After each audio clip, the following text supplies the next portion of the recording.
타석 유영모에게 길을 묻다. 88번째 시간입니다.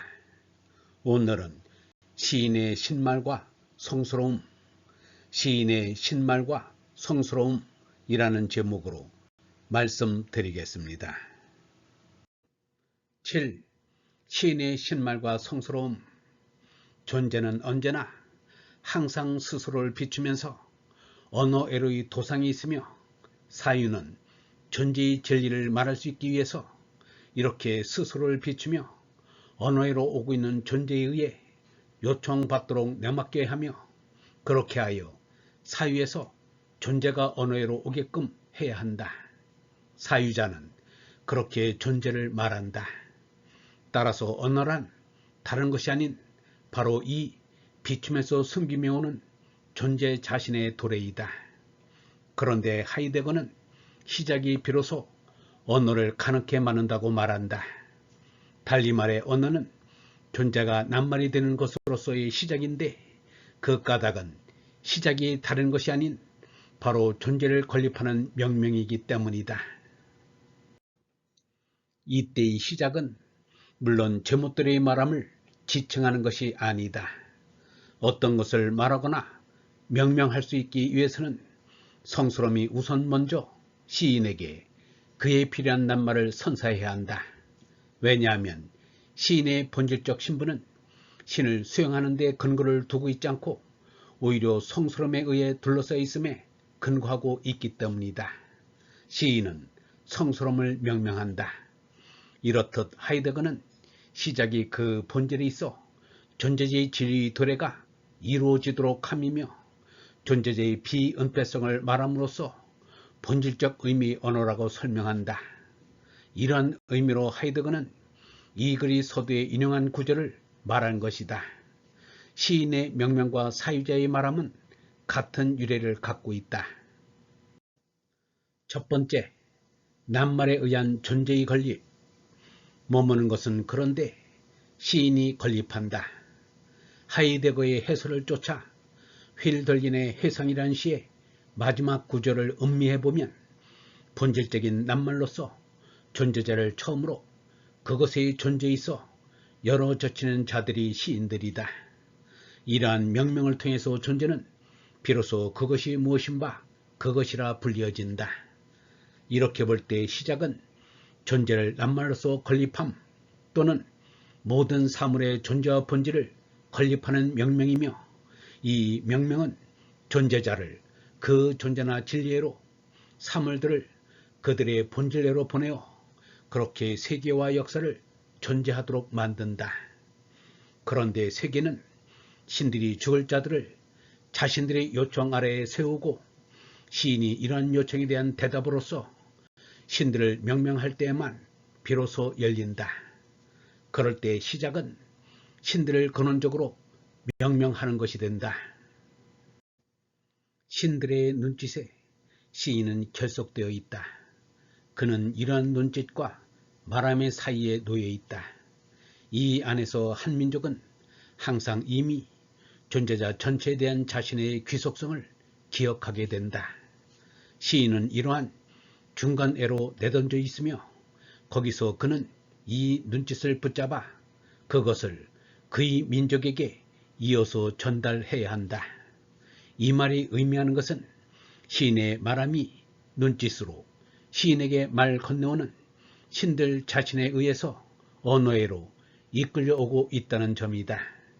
시인은 이 눈짓을 붙잡아 전달하는 것이며 그래서 그의 말함은 민족의 소리에 결속되어 있다.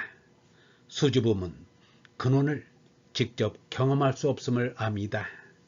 근원 가까이에 거주함이 근원에 의해 가능하게 되어 이제는 시인이 건립해야 하는 머무는 것이다. 그런데 근원은 신들과 인간들을 위해 그 사이에 열린 장이 비로소 이제 열리게 되는 그런 축제 속에서 발원해 나온다. 이렇게 앞서 열고 있는 것이 성스러움이며 앞서 이미 모든 시작이 노래한 예측할 수 없는 시이다. 왜냐하면 그 안의 모든 건립함이 자신이 건립한 것을 확고하게 만들기 때문이다. 건립되는 것은 머무는 것이다. 시작은 근원에 확고하게 붙여 놓음이다. 두 번째, 근원의 근거에 대한 회상. 시작은 성스러움이 낱말을 선사하고 그래서 그로써 스스로가 낱말 속으로 올 때에만 가능하다. 오직 그 경우에만 낱말이 성스러움의 사건이 된다. 이러한 사건은 성스러움이 자신이 도래에 있어 인간을 부르고 그래서 인간으로 하여금 마주 인사하며 부를 수 있도록 만듦으로써 도래하는 것 자체에 의해 부름을 받아 이것을 오직 이것만을 성스러움으로 말하는 그러한 시원적인 부름에로 능력을 부여할 때 일어난다. 이렇듯 성스러움은 모든 시작을 넘어 시작을 하고 있다. 시인은 성스러움을 그저 단지 인사할 수 있을 뿐이다. 그리고 그것도 그 자신이 인사를 받을 때에만 그렇다. 그는 성스러움의 사절인 천사들을 만나 인사하는 자로서 사용되고 있으며 가르치는 자가 되기를 독촉받고 있다. 그리로 시인이 보내어주고 있는 이 가리킴은 그가 있어온 것을 도래하는 성스러움으로 사유할 때, 이러한 의미로 회상할 때 걸맞게 수행하고 있는 것이다. 이렇게 회상하면서 시인은 자신의 말함을 통해 신들이 스스로를 느끼고 그래서 스스로를 이 지구상에 인간의 주거지에 나타내도록 하기 위해 성스러움을 표현한다. 시인은 가르치는 자로서 인간과 신들의 중간에 서 있다. 그는 이 중간에서부터 이 둘 위에서 각기 상이하게 이 둘을 온전하게 하며 시인에게 자신을 말해야 할 시로서 주려고 생각하는 바로 그것을 사유한다.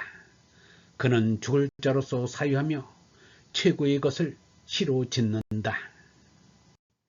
시작이 회상으로서 이루어지기 위해서는 근원적으로 거처함이, 즉 성스러움의 영역에서 시적인 것이 항상 새롭게 확정되고 확고하게 만들어지고 이러한 의미로 머물러 있는 것으로 수립되어야 한다.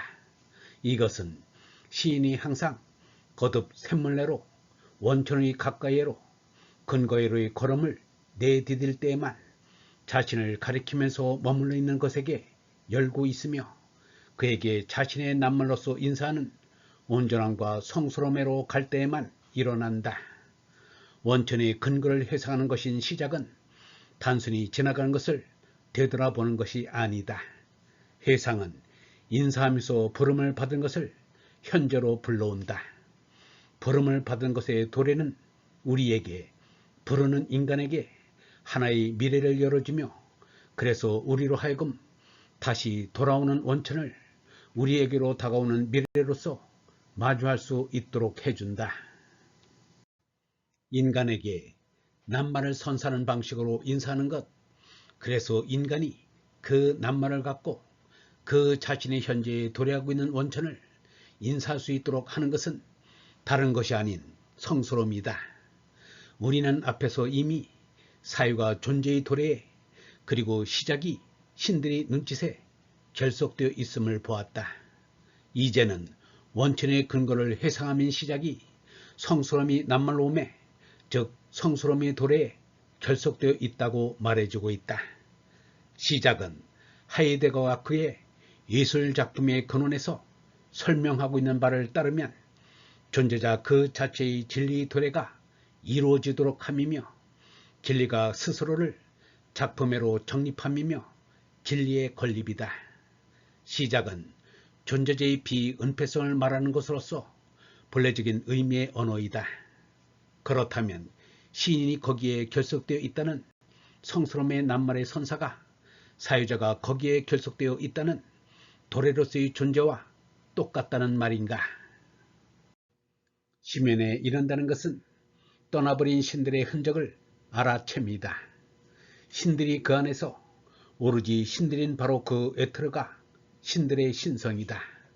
이러한 에트르의 요소가 그 안에서 신성 자체도 아직 현성하고 있는 그것이 바로 성스러움이다.